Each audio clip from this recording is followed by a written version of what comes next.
Day 2 of ESL. Time to get driving. It's actually 7:20. I'm actually going a little later. Just needed some sleep last night.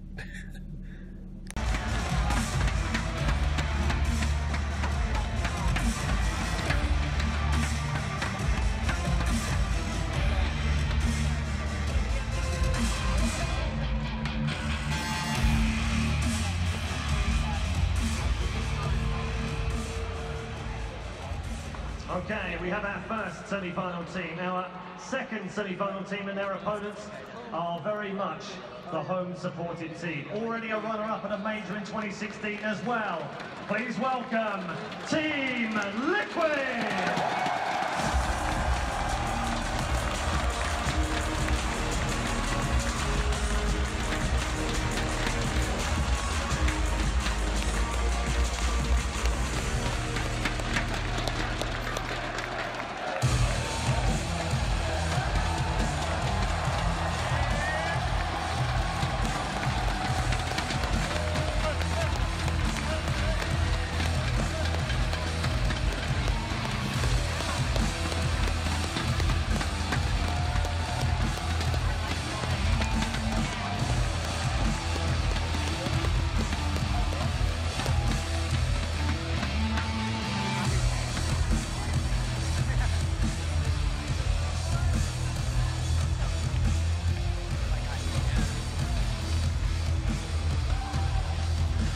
There we have it then, our two first semi-final teams are here on the stage once more. Semi-final number 1 takes place between NaVi and Team Liquid!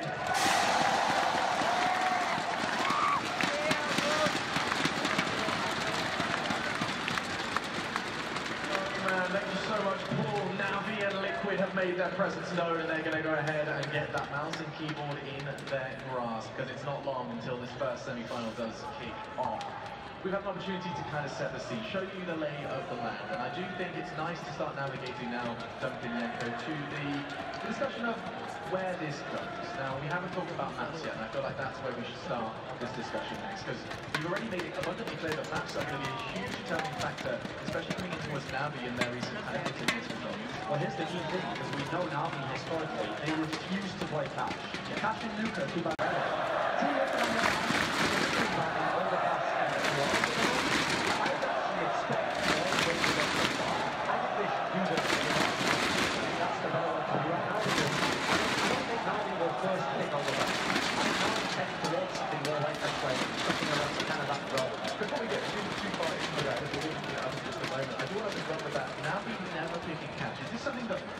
They knew kind of, you have to like reset expectations. Like if we get pinned, okay, we have to become an NA team again. Then we have to work our way back up to continue with Europeans. So I'm pretty sure they didn't think they'd be here as quickly as this. Like again, they've gotten caught up in the whirlwind a little bit.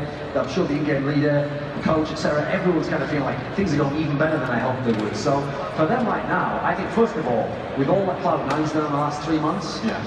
Team Liquid was looking like, well, yeah, that was Team Liquid Simple was the good team. This team was just alright, and Cloud9's clearly the #1 team. This is a chance to take that #1 spot back in NA and really show yourself to the Europeans that maybe you're going to be in the mix from now on, even without Simple. Maybe when the next major comes around, you could be making like a semi-final just off your own talents. And there's no doubt that I think that's what everyone would be excited to see, right? To see North America fighting with indie European players. Yes, they are right, competitive. Yeah, I'd like to take the opportunity to kind of pick your brain on Dust 2 though. Let's start this discussion about the map. We don't have an abundance of time. And Dust 2 will be the final opportunity for these teams to get to the grand final. Yes, Dust 2 obviously a very open map. The maps will have an easier time on the T side because you can play off of spawns, you can play without much utility, you can try and bait out the CTs, bait out their rotations and then exploit that to your own advantage. So this is where I think even if you're not a very practiced team, you know how to play it in general. You can always rely on your aimers, you can make it so that you go for a lot of aim duels. The problem is if the other team is practiced on it, they disallow you to do that, they play for the retakes, and that's where you need a lot of teamwork, a lot of coordination to be able to combat in those situations. We saw Liquid twice on Dust 2 as I've highlighted already. Now we have yet to play it in this tournament. Now, is it the fact that we've seen Liquid on it twice? You know, is it worth highlighting that we've seen a lot more from them on Dust 2? So have NaVi. Yenko, do you not think they're going to be aware of what to anticipate here? They probably sat there and watched that Fnatic match.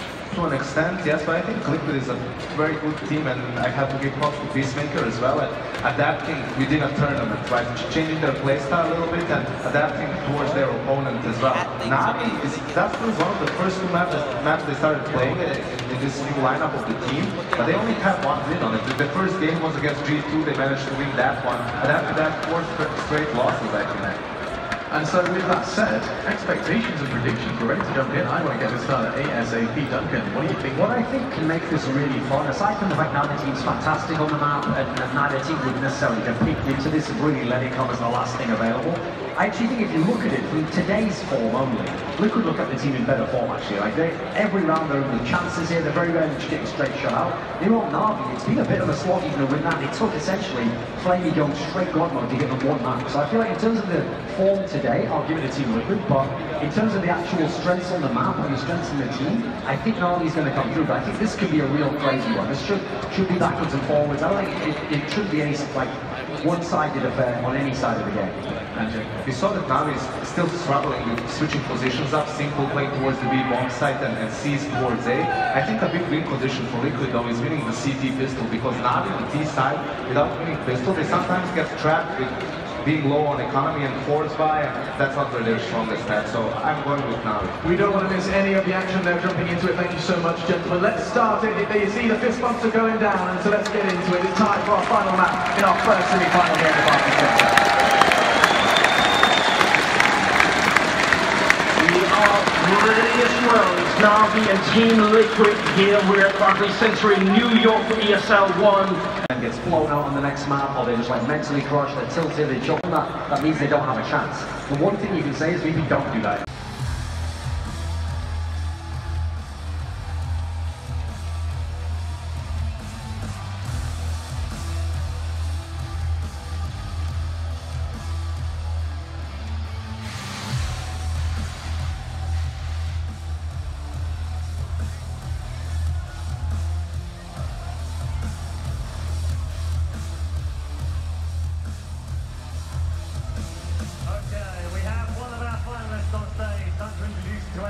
And their opponents, also a legendary and iconic name in esports and Counter-Strike. They are the informed team in Counter-Strike right now, with 2 titles in the last 2 weeks. Can they make it 3 out of 3? Let's find out as we introduce you to Virtus Pro!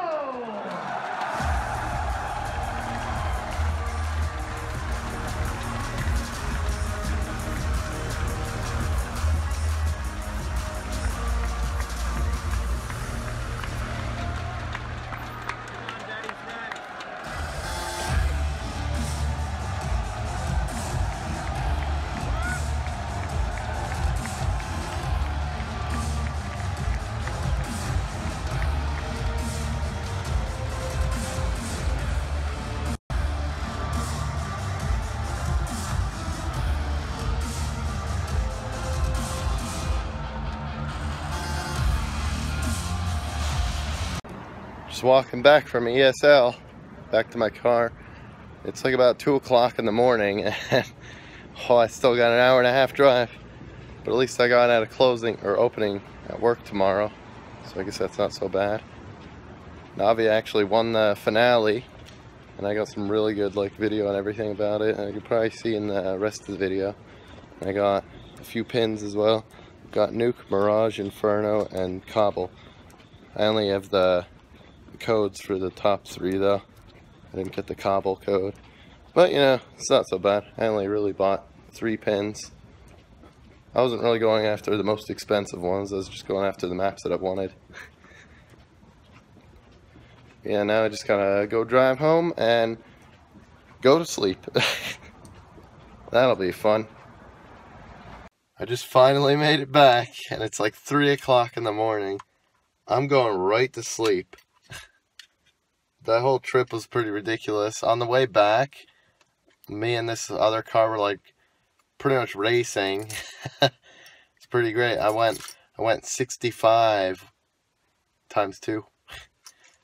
I was going like 110. They were beating me because my car's not that great. Still, it's pretty great. Made the trip a lot better back. It helped me stay awake too, because I was about to fall asleep at the wheel. Here's just some pictures that I had. I got my picture with Thorin, and I also took a picture of the dude with the elephant get up with all the foam fingers and everything, and then the rest was just Navi.